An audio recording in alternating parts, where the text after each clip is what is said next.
Another thing is I tell my agents, zip the lip. Zip the lip. It's not about you. It's never about you. Don't make it about you. Make it about them. It's okay.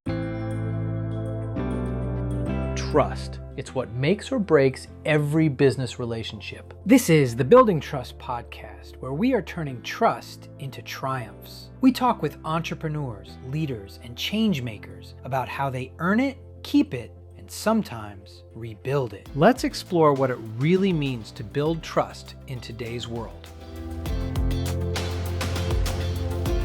Hey, thanks for tuning in to the Building Trust podcast, where we are turning trust into triumph.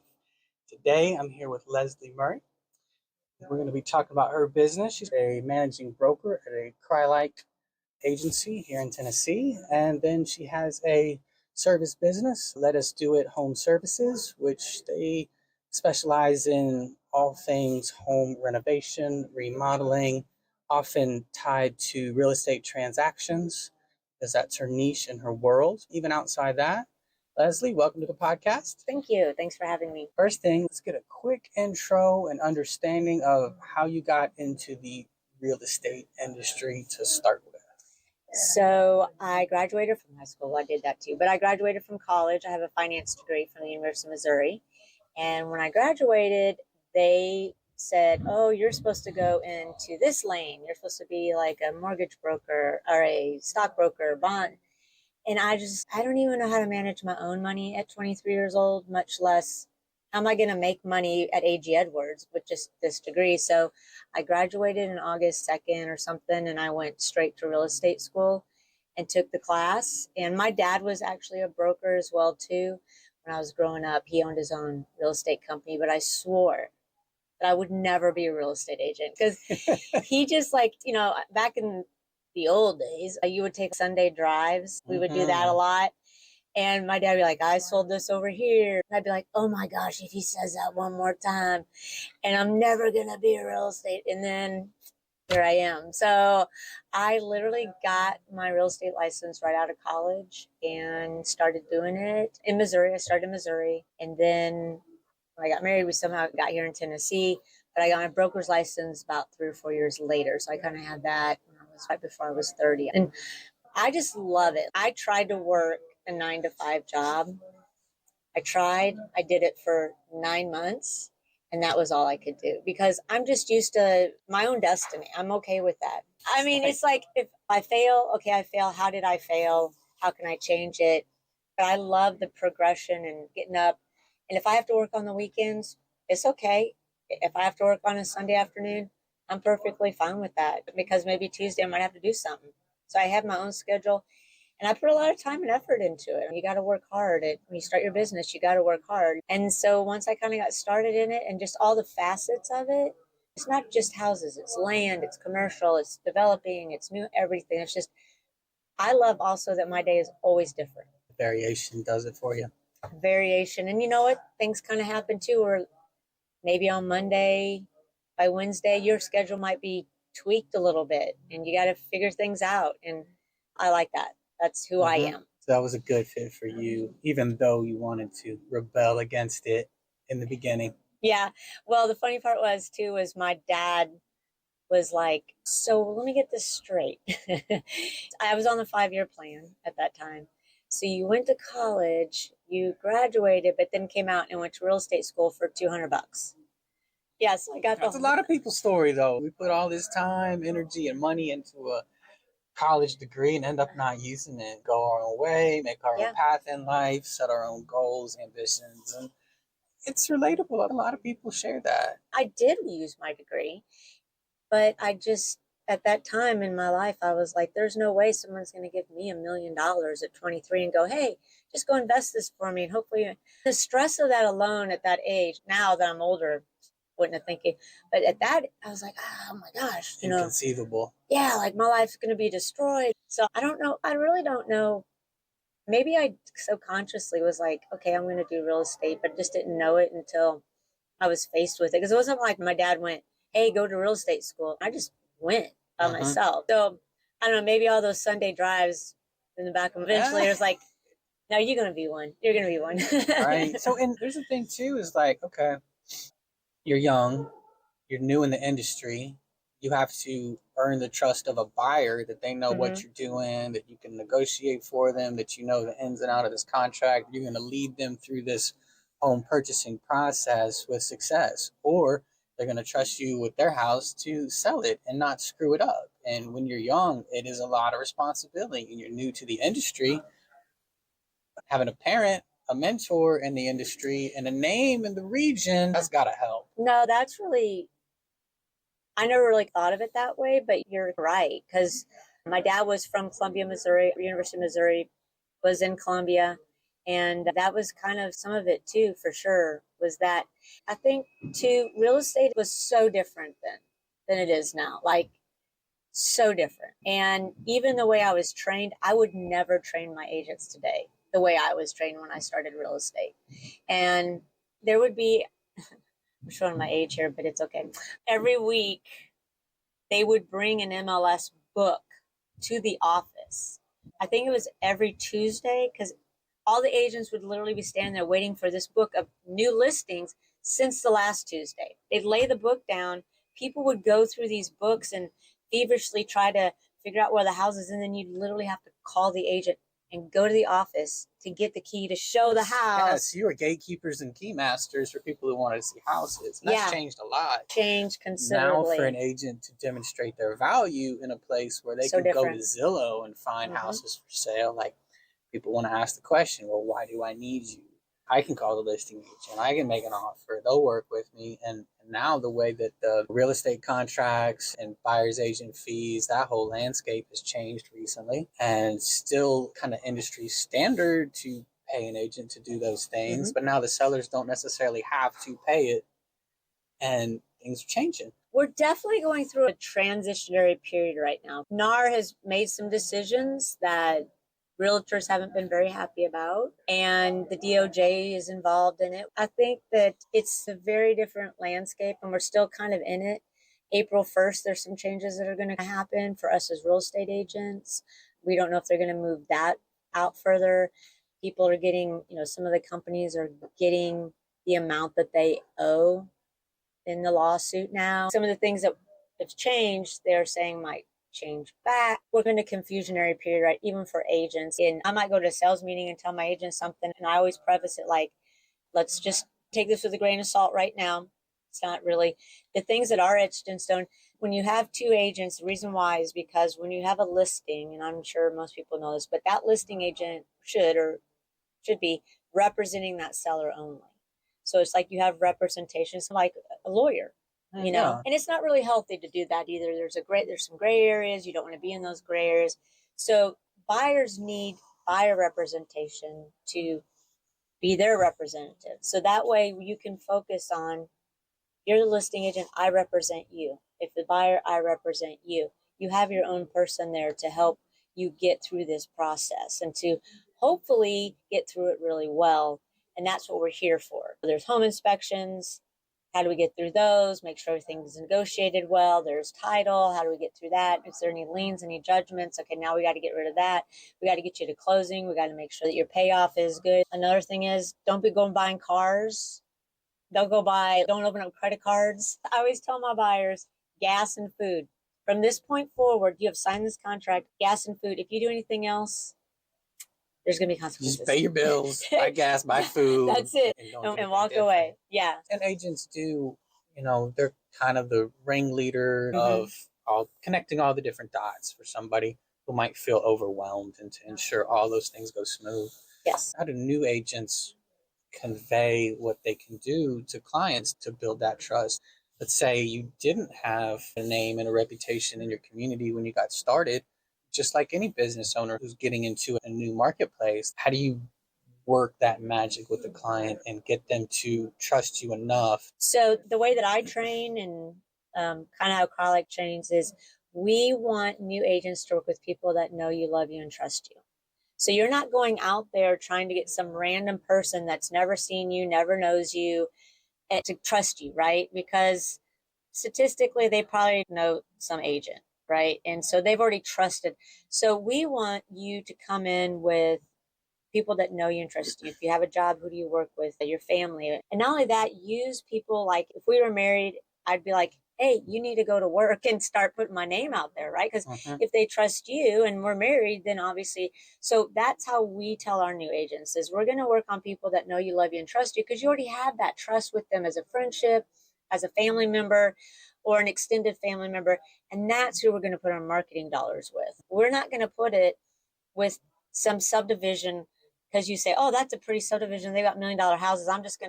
That's not going to work.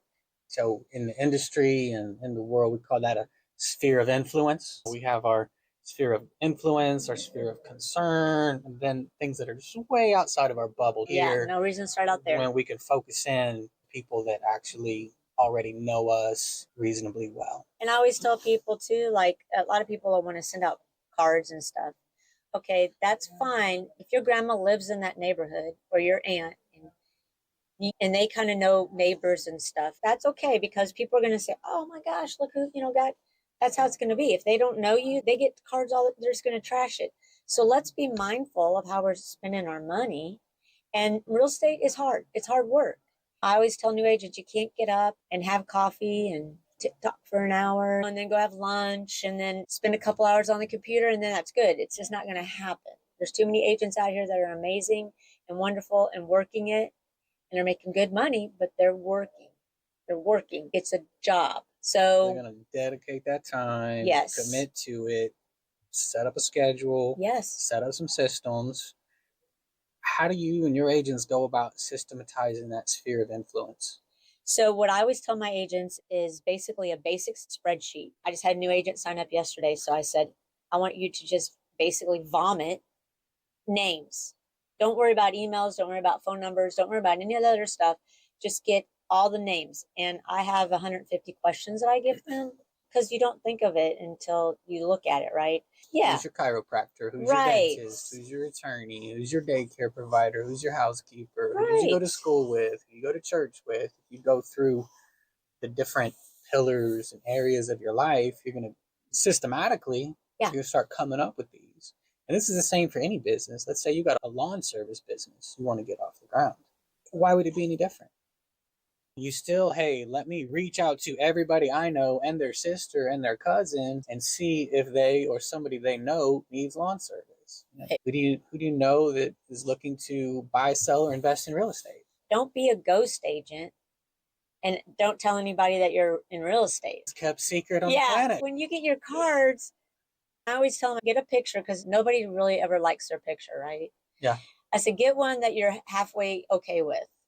And put it on your card because you're going to be passing this out. This is how we as humans always get a card. Every time I go somewhere, I'm giving cards. I get cards. So get them out there. You don't have to be like, hey, on everybody's face. But most of the time, if you just have conversation with people, just normal Ford questions, FORD, real estate will come up, right? Family, occupation, recreation, and dreams. So you just start there. Think about that. Not everybody knows that, and I don't want to gloss over it. I think that's a thing to pick up on. If you don't know how to network and communicate with people in an effective manner, remember that FORD. That's and right. If you can cover those 4 things, you're going to touch the important things of their life, and that can be done, in the grocery store line. And the thing is, too, I always tell my agents is, when you're talking to somebody and you start the Ford question, everyone likes to talk about their family always. So that's why it's the first one in the analogy, right? All you have to do is remember one thing. So if I'm talking to you, my daughter's in med school right now. So I've talked to you for half an hour, but in my brain, I've said, okay, med school. So next time I see you, the first thing I'm going to say to you is, hey, how's your daughter doing in med school? And I'm telling you, mind blown. That's relationships, and it is caring, but you only have to remember one thing. You don't have to remember the whole 30-minute conversation. But then as they start talking, things will pop up. And then you'll go, oh, med school. And it'll come. I trained my brain a long time ago to do that when I'm talking to somebody. And another thing is I tell my agents, zip the lip. Zip the lip. It's not about you. It's never about you. Don't make it about you. Make it about them. It's okay. I have been in many conversations, and at first it really cracked me up. I've been in many conversations where I walk away from that, and that person knows absolutely zero about me. I could tell you everything about them, and I'm okay with that. because that to me is, that gives me lots of ammunition next time I see them to make them feel like, and that's what builds relationships and builds people to trust you. Yeah, somebody So can think that, wow, that was the best conversation. She's so nice, she's so friendly, and all you do is listen to them talk about themselves yeah, and you need to, and and prompt them and ask questions. that's right, prompt Like, them. That's a great word. and when it's done, if you have enough fortitude to keep a Google spreadsheet, and you can, from your vehicle, pop open your sphere of influence spreadsheet and make notes about, if you got a column for FORD in your spreadsheets, and you could make some notes on all of those, that's a game changer. It's a game changer. Teaching philosophy, you teach, some people learn by hearing, some people learn by writing, some people learn by doing. So you're contributing more to those different aspects by taking the time to enter that in a spreadsheet. That's And a it's really work, good, yeah. and nobody wants to do it. Like, that's not cool, it's not fun, but it'll make a big difference later. And if you're on a follow-up schedule to make sure you touch these people quarterly, you keep up with that schedule in your spreadsheet too. It's consistency. And that's another thing. I think consistency and systems, like you said, is really key when you own your own business. You have your systems, but your consistency has to stay there too. And I think, to me, those two words are really, you have to have your drive and your go getterness and all. Consistency is key, and systems. When you start your own business, if you can keep that going, you keep things, it'll keep you moving forward. I mean, I have systems for everything. And also it's efficiency. I think when you have, me personally, when you have systems, it's efficiency. You're being efficient because you're not just grabbing stuff. You're like, hey, this is how this fits in this. This is how it's supposed to roll. This fits in this. That's how it's supposed to roll. And yeah, maybe you need to tweak your systems, but you just need to tweak your systems. You don't need to reinvent the world. So that's how I look at it, at least. That makes total sense to me, and I agree. And if you don't know what you're doing, just refer back to your systems. Exactly. And I'm supposed to do this, and I'm supposed to do this, and I'm supposed to do this. And if you know, the results will come, not overnight, but it's Not a process.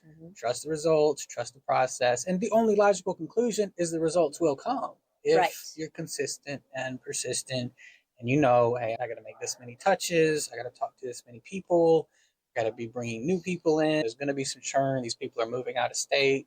They never see them again, or they might come back later. You never know. But if you do the things, the results come. Yeah, they will. And a lot of things too, especially with real estate too, is even if they move out of state, you never know who's moving into your state that is a family part of theirs, or who they might say, they might work for a big corporation like Nissan, right? And then they got transferred out, but they have 10 million friends because they've been working at this plant for 10 years and they're talking or something. And so they go, oh my gosh, you need to use Leslie. Well, that was because I kept in contact with this person. I don't even know this person was coming into my contact.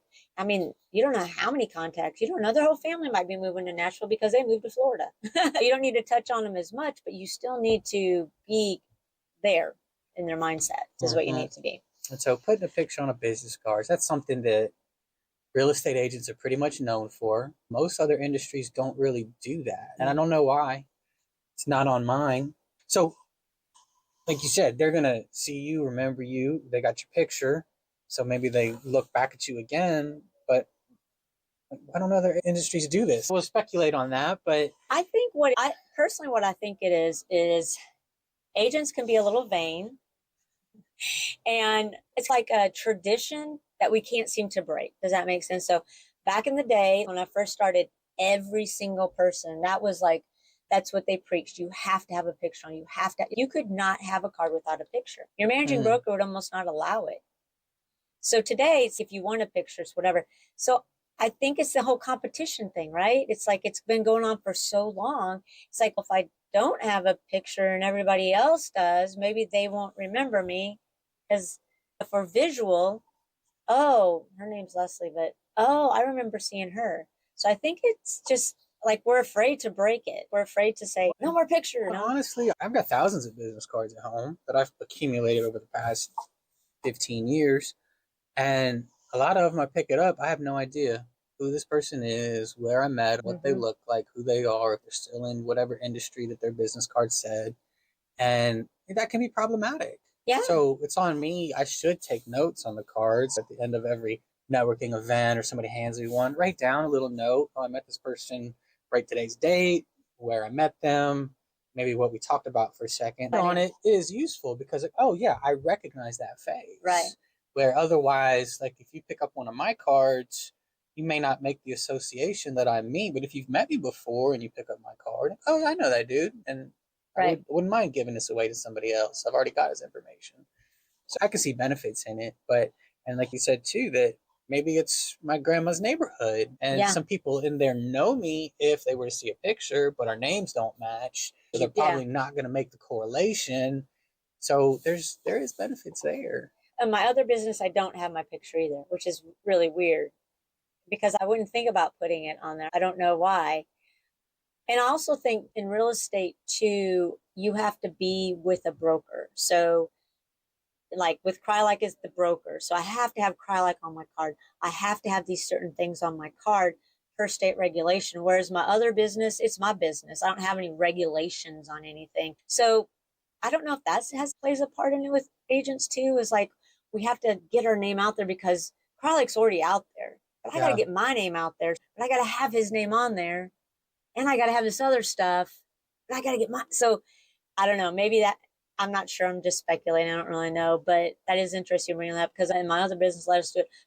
I don't have my picture. I wouldn't even think about really putting my picture on that card. All right. So you're talking about agents and running a team, being a managing broker. You've got to recruit talent and train people and help oversee them. What are some of the challenges in that world? The challenges are that we have a lot of people that come into the business that don't realize they think it's just easy money. So the challenge is to get people to do all the things we talk about: consistency, systems. They don't show up for sales meetings, so they're not getting really what's happening. Because at the sales meetings, we're telling people, hey, this is what's going on, this is what needs to be done. It's just not really being in it. And then they want to do one or two deals. And then all of a sudden, everything's like, how do you do this? How do you do that? And it's kind of like, well, if you were in it, I mean, you got your license for a reason, but I'm not sure sometimes what that reason is with some of the people. A lot of people with real estate now have full-time jobs. They're doing real estate part-time, thinking they're going to pick a house here and there. But then when they actually get a listing or they get a buyer, it takes a lot of time. And then they're just looking around like, well, I got to go to work. I can't show them these houses. And we're losing a little bit there from people really going, I'm putting my 2 feet. They don't realize that it's a company. You're starting a company. You're starting a business. I'm a little confused myself sometimes when I'm talking to new agents as they're coming in. And I'm like, it's like, are you going to have time to do this? Because if you work 8 to 5 every day and you're tired when you get home, are you going to show houses on Saturday and Sunday, or are you going to be catching up from your week? And that's also mindset. And that's what I tell them too. It's your mindset. How badly do you want to do this? You can make at real estate, you're right, there is no ceiling. There's a lot of agents out here making lots of money, absolutely, but they are on it every day. They're consistent and they have a great mindset. I'm killing it. Here's my goals. This is what I'm going to do. So where's your mindset at? Because my top 2 agents, they have full-time jobs, but they are in there in the office at almost 5 o'clock every single day or on the weekends. I see them there all the time. And they're making several $100,000 just being this part-time agent until they can retire because they work for the state and stuff like that. But I just can't imagine what they're going to make when they finally do retire because they already have that mindset. You have to have a mindset that you're going to do it. And that's just it, no matter what. And you got to dig your heels in. Got to get down and dirty with it. Got to get your marketing. You got to tell people. You got to go to events. You got to network. Part-time mentality is difficult. It is. When people aren't all in, they're like, hey, this is really got to succeed. It's going to succeed. And they adopt the whatever it takes mindset. Yes. And they'll buckle down. It gets them away from complacency and apathy. Those can be highly demotivating. And those can cut you is what they can do. And I know we all have that every once in a while. There's days I'm like, I just don't know. Today, I don't know. I feel like I need to go on vacation. But then I go, wait. Stop. Back on it. Let's go. Back on it. And sometimes we just do it. We just have to. But yeah, we all have that. We all have where we're just tired or, but But then we pick ourselves up and we go, all right, you had a couple hours to feel how you wanted to feel. That's great. Well, let's go. Do it. And Now, then you go, okay. do you recruit agents into your organization, or do they just people come because it's cry-like and they are attracted to that brand?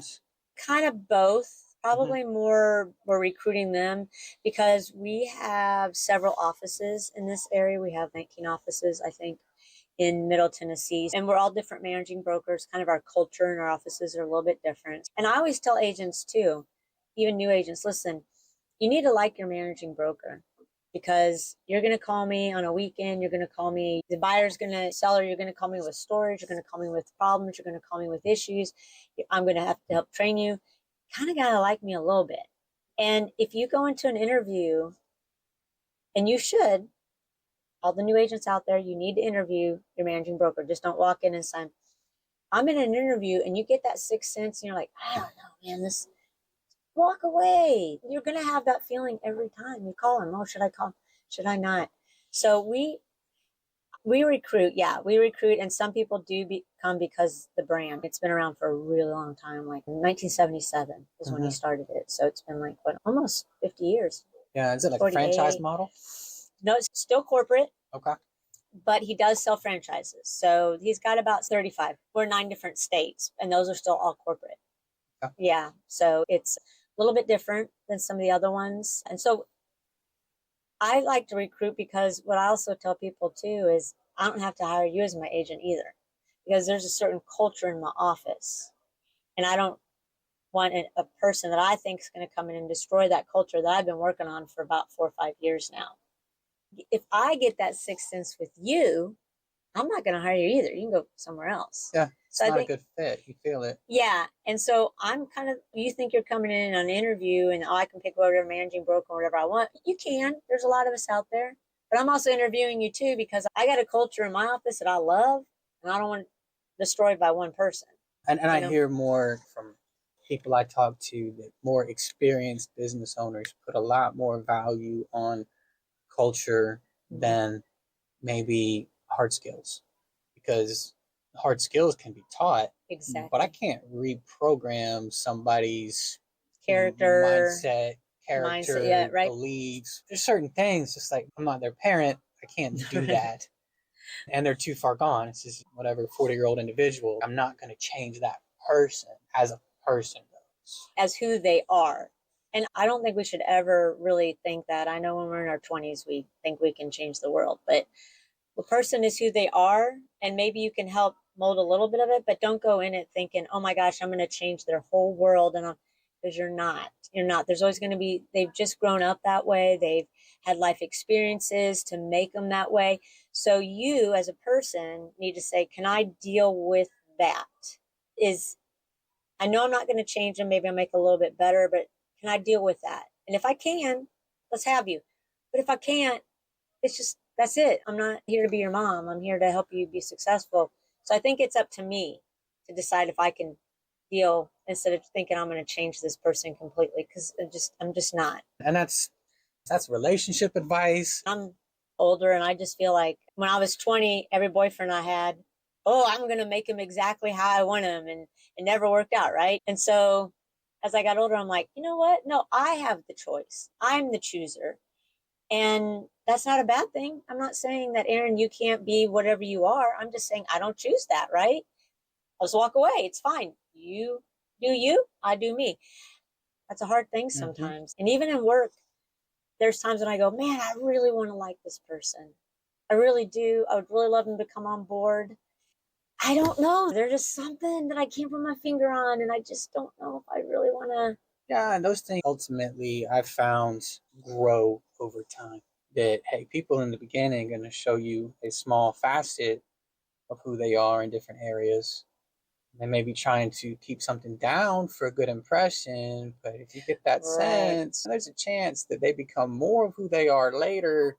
Which of those facets are going to grow, which are going to shrink. Those are hard things to learn. I'm not a master at it by any means. I'm not a master at it either. Over my eyes. I appreciate being diluted. When I'm interviewing an agent, I do Ford questions. I almost do what I would do if I was having a buyer. I start asking them questions. And I don't need to dig deep. I like the surface for now because I can tell. I love body language. I read tons of books, and people have no idea what their body says compared to what their mouth says. Most people, most humans, I would say, they just don't understand that their brain is like, it takes a lot for you to get your body language and your thoughts and your vocal all together. That's why if we're being deceptive, right. If we're being authentic, they all match. That's right. That's right. So that's why when the body language doesn't correspond with what's coming out of the mouth, that's when that sixth sense knocks in. I read that a lot when I'm around people that I'm really trying to figure out, do I want them on my team? Do I not? So, yeah. And how they talk about their significant other. Is it like, I've been married 20 years and they roll their eyes? Or do they go, oh, no, I've been married 20 years, love my husband, I have 2 kids. There's a difference. Yeah. So, yeah. So I've tried to perfect. I just love body language. It's so amazing to me. People have no idea. And having well-rounded, complete, well-adjusted team members makes everything go great. If we get smoothly negative Nellies who complain, if they're talking bad about their last employer and where they came from and all this stuff, red flags, right? Yeah. Yeah, I agree. When they start, I know there's probably a reason why you're going from broker to broker. I understand that. But if you're like, I'm just looking for a better deal out here, it's not does anything to do with managing broker. I've made more money now and maybe I can get some better cuts or something. Okay, I appreciate that's good. But when you start dogging every single person, how are you going to talk about me? That's my thing too, is if you're dogging your husband and you're dogging your kids, we all have our frustrations. I get that. I have a 24-year-old, 19-year-old, so I get it. But it's in the language of the face too, when you're saying it, not like, yeah, she's kind of crazy, but that's whimsical. But when you're like, see, the whole thing changes. You're like, okay, that's so I agree with you. I think when you have great team members, everything runs so smoothly as well too. And that's what you want when you have a business. Is you want that. You just want, hey, can everybody do their move forward? And I know that's a perfect world, and we fight that all the time. But if we can at least get 80% of it, I feel like that's good. If I can get 80% of everybody moving in the same direction, I'm like, that's a win. And I come up with so much crap on a regular basis, new ideas, exciting things, new directives. If I can get 80% of that to stick, it would be unstoppable. It would be crazy. I know. Because, hey, they're great ideas for a reason, but hey, the execution, the delivery, the training that goes around it, the buy-in from everybody, these are the hurdles. The idea can be right, but all these things have to come together to work. Yeah. Conflict. We're not switching gears because my mind went there while we were talking, but when we've got these people and we're trying to protect our culture and we've got things coming up, we don't want a bad apple to spoil the bunch. We're going to recognize some things that happen within our team. All right. So when we're dealing with where we see problems kind of rising up and we have to have some difficult conversations, there's conflict in that. I prefer to avoid conflict. I'm not a confrontational person. If I got a problem, we're going to dance around the issue before we begin talking about it. And I'm going to enter it softly. And some people are more direct in that manner. It's uncomfortable and difficult, but sometimes difficult conversations are required and we have to have them. How do you deal with conflict and still maintain relationships and keep trust? For me, I want a team member to know that I'm on their side. If I'm dealing with conflict with the client, I also want them to know that I'm here to help and do the best that we can around a difficult situation. Got any advice on that? So I'm not confrontational as in direct either. And I kind of have been working on that a little bit. So in the real estate world, my buyers and my sellers and people that I've been doing this for so long that I just basically help friends, family, and referrals I've done whole families. So my conflict there is really nothing. With agents, I do a little, hey, just wanted to holler at you. I try to give them chances. Now, if it's anything that's like contractually, like there's some issues with paperwork or something, we kind of have a sit down because can also affect their license. It can affect mine, but it can affect yours. So let's team together and make sure that you know what you're doing. So that's how I approach that. Like, we're in this together with you. And I'm always the type of person, if any conflict comes from another broker, I will listen to the broker. I will listen to what their conflict is. I will not say anything. So I will listen. Okay, let me talk to my agent. I'll get back to you. And then I will go to my agent and we will sit down. What happened? Just tell me the truth. And we can work it through. So that's how we do it in real estate. If it's an agent, we can broker release their license. So if it's somebody that really is not, I've talked to them, try to be nice to them, they're just not doing what they're supposed to, I can broker release them. So that's how that works on that side. On my Let's Do It side, my team that works for me, they've worked for me 5 or 6 years. So I would like to have another team, but it's been really hard to find a team that's as good as my first team. But the customers, sometimes it is hard to, like, yeah, I've had some issues with maybe getting the right amount of money, or, hey, you want to make changes, so it's going to be this, that kind of stuff. Sometimes it gets harder. If the customer's unhappy on my Let Us Do It side, we're all about, just tell us. If you wanted the tile a different way, or if you wanted the bathtub a different way, or you wanted the plumb, we don't have a problem trying to help you do that. It's the people that afterwards, we've had several people that want to get stuff free or say, oh, we didn't request that. I learn once and then I try to resolve it within my systems. Does that make sense? So I'm not confrontational, really, but then I go, all right, I'll get it. We'll let you pass, but I'll make sure in my systems that never happens again to me. So I try to learn from my mistakes because I'm not as confrontational as I should be. I think even in my Let Us Do It, I get a lot of referrals, right? I get a lot of people that we come back to their house 50,000 times, but they tell everybody else. So I think that means we're doing a good job. If I was just one all the time, it's just exhausting. But when you've got people doing your work for you, which is what referrals, I feel like we did a great job because they love us so much, they're telling other people. So it's hard, you're right, to just go right in. Sometimes you got to take it on the chin. You and do. I think the lifetime value of that client makes up for it in the long run. I think it does, for sure. And sometimes we try to do the best. My guys, as I said, have worked for me ever since I've had Let Us Do It open. The same guys. And it's been 6 years, going on 7 now. So as far as I try to keep them happy, I've had a couple other people in the mix. And sometimes when you start adding people and they do a good job, but they're just not customer, then the customer's like, why is it taking so long? And you just, after a while, you know how it is. You're like, okay, maybe that one's not working out. Although I wished he would work out, because he's a great guy. He knows what he's doing. He's not there.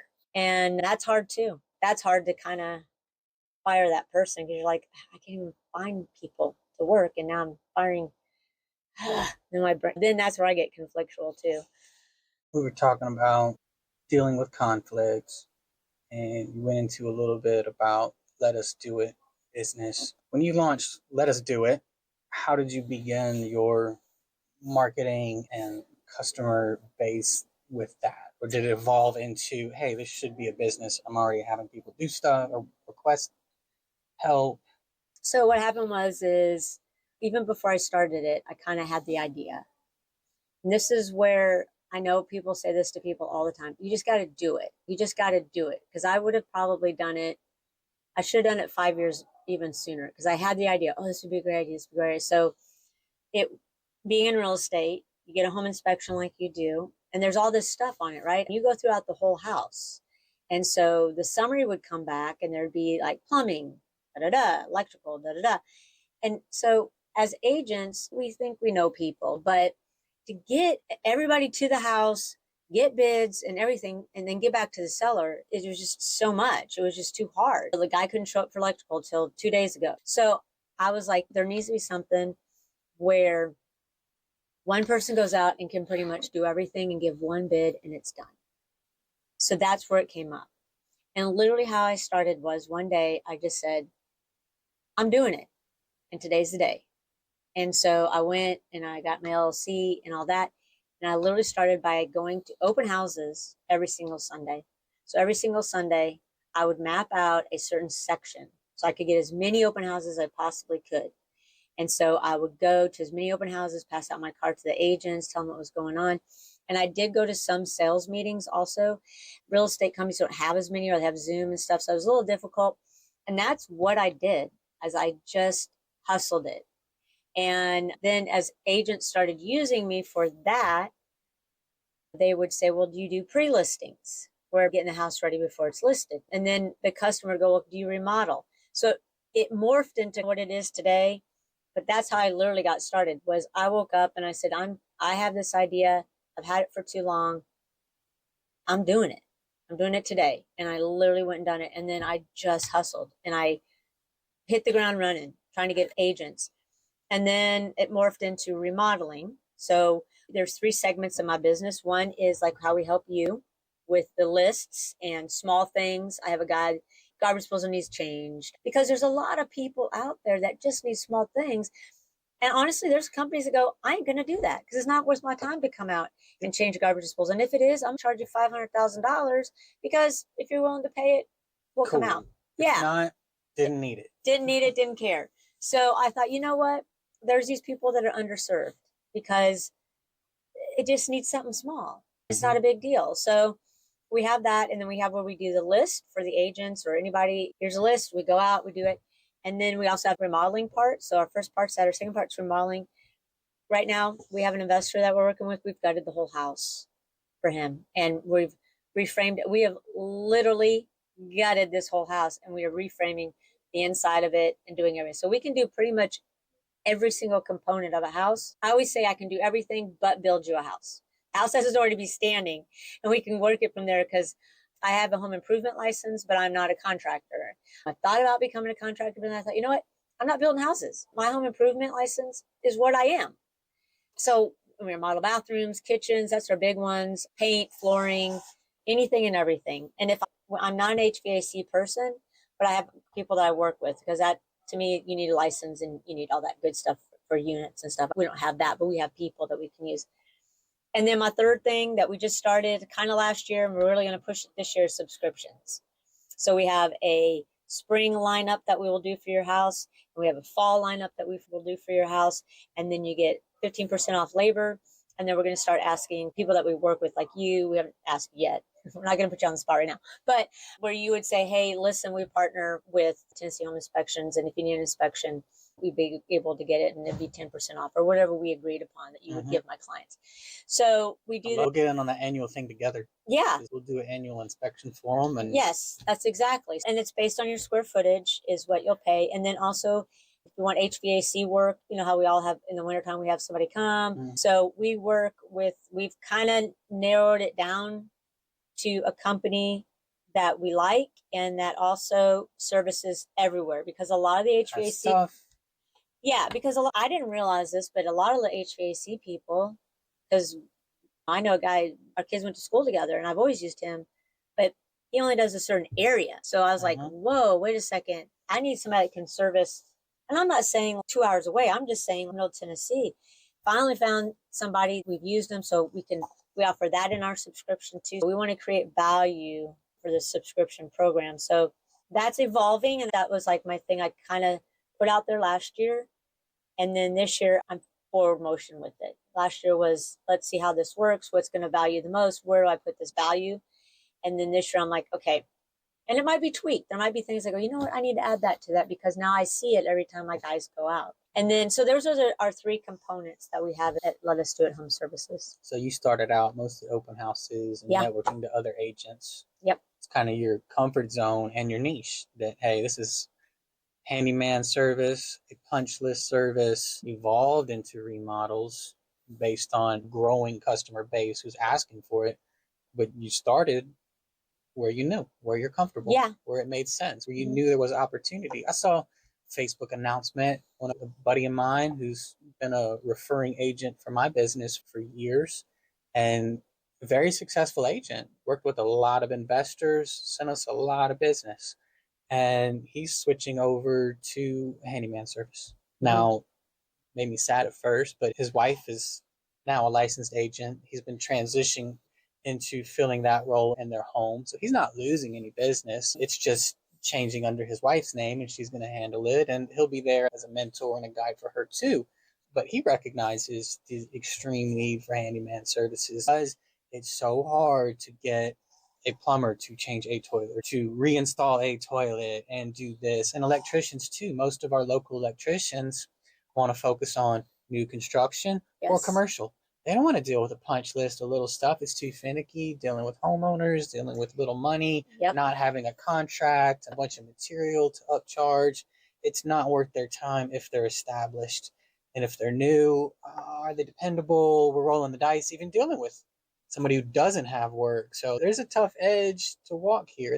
You're absolutely right. What I feel like too that we're down is the companies, like you say, the electricians and all that. There's so much growth and so much new construction that once those companies get with Pulte Homes or get with, whatever, they can run that and they don't have to run really anything else, or they don't want to because it's simple. They go into, there's a line of 10 houses. You start at one and you go all the way down. There's no customer there. There's nobody telling. So then they go, well, we don't want to deal with customers anymore because you got to get into the house. And sometimes people, oh my God, do this, do that. Cancel on you. Business to business is inherently easier and more consistent and dependable. Yes. And once you taste that gold, they don't want to back out of the gold. So they're like, for us, they're like, yeah, you can do whatever you need to do. Now, I will say, when you develop relationships, we do have a concrete guy because we can do small concrete jobs, but we had this half-a-mile driveway. Well, that's not practical for my two guys to do. It just doesn't make sense. So we have a concrete guy. So he got that job. Well, then we had another one where it was just a little walkway. And I was like, we really don't have time, so I'll call. He said, well, we'll do it for you because you have that relationship. Yeah. So that's also when you use somebody like us, if we can't do it, we have relationships where people might go, well, that's a small job, but I know Leslie's used me 10 times. Twist the wrenches on them a little bit. Like, hey, I know this is just a bathroom. Because we, for instance, in flooring, we do LPV, we do everything but carpet. We don't have the samples, we don't have the rolls, but I have a flooring company. And we also have, if we are just swamped busy, then I have another place I can say, hey, they can put the stuff in too. But I've had it before. It's just one bedroom. I'm like, I'm sorry, can you just do the one bedroom? But I've given them the whole house just a month ago. So you as a customer might not be able to get that person to do that one bedroom, but I can because I have leverage. And sometimes that works too when you're on my company too. I want to try to take care of, we have a system. So we come over, we look at what it is, we give you the bid. If you accept the bid, you sign the acceptance letter. And then we ask for a deposit if it's a really big job, which is 50%. And then we schedule you. That's it. That's how it rolls with every single one.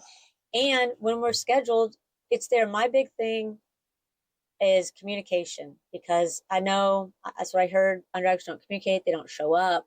They take my money and run. We had to fight that for our first year. Everyone thought we were going to take their money and run. I use QuickBooks. All right in there. I'm an LLC. I'm licensed. I'm bonded. I'm insured. I'm everything. So I'm very communicative. If I say we're going to be on our 20th, we're going to be on our 20th unless I texted you or called you and said, hey, it might not be the 21st. You're going to know exactly. And also one thing with my company was I wanted to make sure when we got to the job, we were going to be there till the end. So we're not going to just be there one day, destroy your bathroom, and then come back a week later and then be like, well, we've been for a week. We haven't had a toilet for a week. Yeah. Like, bad. Yeah. Like we're going to be there until it's done. And there might be one day or one afternoon if I have a small job, but most of the time we're going to be there till it's over. And the same thing, like with kitchens, people are like, oh my God, I'm not going to have a kitchen for 6 weeks. We're not starting destroying your kitchen until the cabinets are here. The sink is here. Everything, your stove is here that we need to put in there. Everything is here. Then we're going to destroy your kitchen because it's sitting right in your dining room to put it back together. And if you can communicate that on the front end, that goes a long way to building trust. And I'm a proponent too of showing up to your first sales meeting with like a packet of information that is going to let them know. Gosh, we're kind of going back and forth to different industries here, but they have a buyer's presentation where if maybe somebody wants to work with a home buyer, they might come into the office for the first meeting. Exactly. Show them, hey, this is what we bring to the table. This is why you want to work with me. Here's all of my accolades. And here's the contract. Let's get It's like, exactly how that works. Yes. contract, you want me to show you houses every weekend for the next month or 6 months until you finally decide on one. Tell me I'm your agent. Right. And here's what my commission is going to be. And all this nonsense of, oh, buyer's agents can't get paid anymore. No, just put it on paper in the beginning. Exactly. You can work with that. And just tell people. Just part of the offer price is going to include that. And people can work around that and still get paid. If they're not getting paid as a buyer's agent, because they didn't have a good contract to start with, and that's right. On them. And it's the same thing if you're going into a house to potentially bid a job. You might go there and say, I don't want to do this job, never mind. But still, you should be prepared. Have that 1099. So like, hey, if you need to 1099 me, here's my W-9. You've got that handy. Here's my liability insurance. Here's my workers' comp insurance. Here's my proof of whatever, my bonds. So if somebody's looking at that, oh, this is a legitimate business. Yeah, my insurance guy, it's one email. If anybody ever says, hey, how about your insurance? And just let me get that for you. Here, let me get the declaration page. I'm a proponent of bringing it on the front end. If you go to bid a job or to look at a job and, hey, I really want to get this job, if you leave that stuff with them, as uncomfortable as it may be, they're going to feel real good. That builds trust, and they're going to go online and look you up anyway. So at least let's put another brick or another block in the foundation of trust here. I've done it for builders. If I'm trying to woo a builder into referring us to people who are buying their houses, we go into a large, used to be a farm, now it's a neighborhood type place, and we go into a model home. It's like, hey, here's all of our insurance that you could possibly need, just so you can feel comfortable referring us to buyers, because not every home inspector has those insurances. A lot of them don't have workers' comp. They have a workers' comp waiver.